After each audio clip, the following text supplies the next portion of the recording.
Kauza premenovania alebo skôr nepremenovania obce Tešedíkovo na Pered má pokračovanie. Už vieme, kde sú tabule s názvom obce, ktoré aktivisti predčasom odstránili.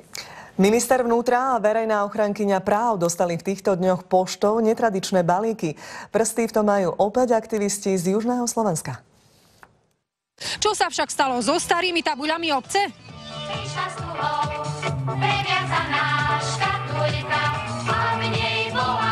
My sme tie tabule neukradli, my sme si ich len požičali. Teraz tie tabule sú určite na pošte. Dúfame, že si ich ministerstvo preberie. Chcú ukázať, že nemôžu ľuďmi robiť, čo oni chcú. Čo oni ministri vymyslia. Komické je to, ne? Podľa mňa.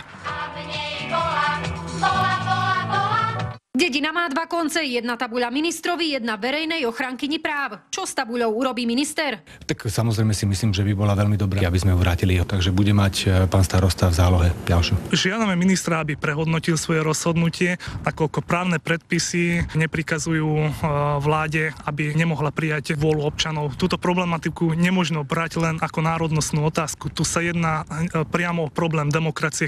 Keď sa organizovalo toto referendum, niekto veľmi dobre vedel, že nie je možné podľa zákona používať názov iný ako názov v štátnom jazyku.